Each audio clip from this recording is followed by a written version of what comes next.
Bismillahirrahmanirrahim. Assalamualaikum warahmatullahi wabarakatuh. Ketemu lagi dengan saya Albrian Vicky, dosen Universitas Negeri Surabaya. Kali ini kita akan kembali membahas materi perkuliahan pengantar teori ekonomi mikro.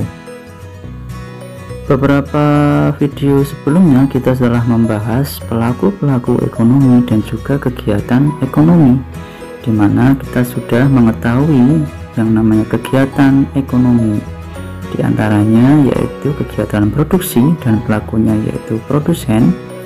Kemudian kegiatan berikutnya yaitu distribusi, orangnya atau pelakunya adalah distributor. Dan yang ketiga yaitu mengkonsumsi kegiatannya, dan pelakunya yaitu konsumen. Kali ini kita akan membahas dari sisi produsen dan konsumen antara permintaan dengan penawaran. Teman-teman saya nanti tidak sendirian nanti saya akan ditemani oleh mahasiswa kami yang bernama Arini Konitatus yang kedua Friska Nur Habibah, yang ketiga Desi Wulandari, yang keempat Miriam Intan Ameriani, dan yang terakhir yaitu Lydia Pratamasari. Oke, teman-teman pasti di sekolah sudah pernah mendengar apa itu permintaan dan penawaran. Sudah tidak asing lagi, pasti teman-teman juga sudah pernah mendengar hukum permintaan penawaran. Sebelum saya lanjut teman-teman bisa cek lagi atau sebutkan dulu apa sih bunyi hukum permintaan dan penawaran. Kita mulai dari hukum permintaan dulu. Apa bunyi hukum permintaan? Sudah ingat? Pasti teman-teman ingatnya hukum permintaan, jika harga naik maka permintaan turun. Sebaliknya, jika harga turun maka permintaan naik. Itu banyak terjadi miskonsepsi dari hukum permintaan dan penawaran. Pada dasarnya sebenarnya hukum permintaan yang tepat adalah berbunyi jika harga naik maka jumlah barang yang diminta turun. Sebaliknya, jika harga turun maka jumlah barang yang diminta akan naik, dan sebaliknya Tentunya itu berlaku pada keadaan ceteris paribus dan juga nanti di hukum penawaran. Lebih lengkapnya nanti kita akan bahas bareng bersama Mbak Arini dan kawan-kawan. Silakan Mbak Arini dan kawan-kawan. Hukum permintaan dan penawaran. Pernahkah Anda bertanya, kenapa harga semangkok mie bakso adalah X rupiah? Kenapa juga harga sendal jepit Anda itu Y rupiah? Atau mengapa sih harga tiket masuk bioskop sebesar Z rupiah? Sebenarnya dari mana sih datangnya harga itu? Dari sekian banyak faktor yang mempengaruhi harga, kali ini kita akan membahas salah satunya, yaitu hukum permintaan dan penawaran. Pernahkah Anda mendengarnya? Secara umum, istilah permintaan bisa diartikan sebagai jumlah barang atau jasa yang diinginkan atau dibutuhkan oleh pelanggan. Sedangkan istilah penawaran diartikan sebagai jumlah barang atau jasa yang tersedia di pasar. Lalu, maksudnya hukum permintaan dan penawaran itu apa kira-kira? Contoh sederhananya seperti ini. Misalnya, Anda bayangkan diri Anda sebagai penjual minuman tea.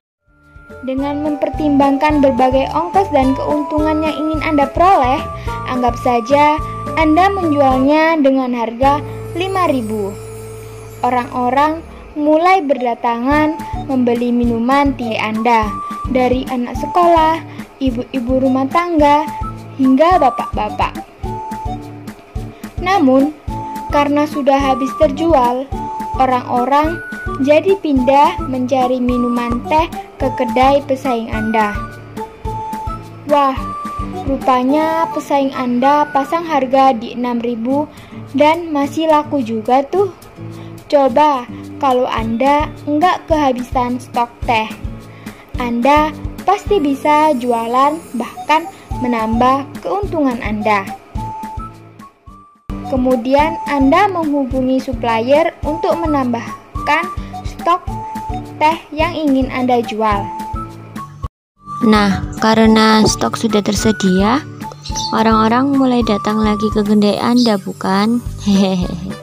Ini jadi kesempatan Anda untuk terus mendapatkan keuntungan yang lebih banyak lagi.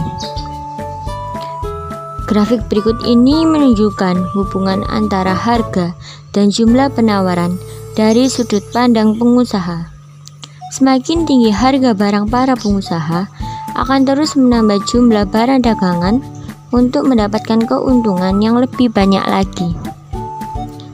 Hal ini biasanya disebut sebagai kurva penawaran.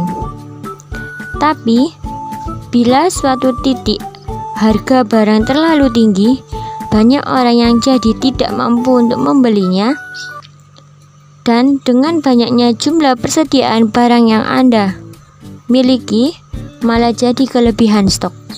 Lalu apa yang Anda akan lakukan? Tidak akan berputus asa, bukan? Sepertinya menjual dengan harga yang lebih murah lebih baik daripada tidak ada penjualan sama sekali, bukan? Pada grafik ini ditunjukkan hubungan antara harga dan jumlah permintaan dari sudut pandang pelanggan. Semakin tinggi harga barang, semakin rendah permintaan, karena semakin tidak terjangkau oleh para pelanggan. Tapi, bila harga barang semakin murah, permintaan akan terus bertambah. Hal ini biasa disebut sebagai kurva permintaan.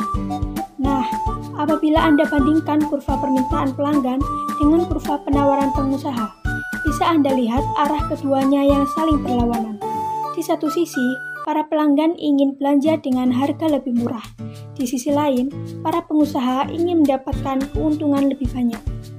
Namun, ada satu kondisi di mana keinginan pengusaha dan keinginan pelanggan saling bertemu, yaitu pada titik di mana kedua kurva saling berpotongan. Titik ini biasa disebut sebagai titik equilibrium atau titik keseimbangan harga. Kita simpulkan bahwa permintaan adalah sejumlah barang yang dibeli atau diminta pada suatu harga dan waktu tertentu. Permintaan sendiri berkaitan dengan keinginan konsumen akan suatu barang dan jasa yang ingin dipenuhi, dan kecenderungan permintaan konsumen akan barang dan jasa tak terbatas. Hukum permintaan sendiri adalah apabila harga produk atau jasa mengalami penurunan, maka jumlah permintaan mengalami kenaikan, dan apabila harga produk ataupun jasa mengalami kenaikan, maka permintaan akan mengalami penurunan. Faktor yang mempengaruhi permintaan: 1. Harga suatu barang. 2.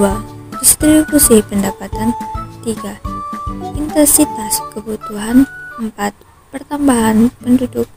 Untuk penawaran sendiri adalah banyaknya barang yang ditawarkan oleh penjual pada suatu pasar tertentu, pada periode tertentu, dan pada tingkat harga tertentu.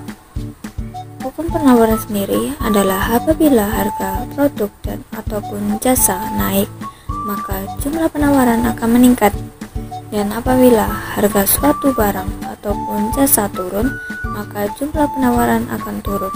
Faktor yang mempengaruhi penawaran yakni 1. Biaya produksi. 2. Teknologi yang digunakan. 3. Harapan keuntungan. 4. Harapan harga di masa ke depan. Biru laut seperti kolam, ikan paus pandai menyelam, dari lubuk hati yang dalam. Saya tutup presentasi dengan salam. Wassalamualaikum warahmatullahi wabarakatuh.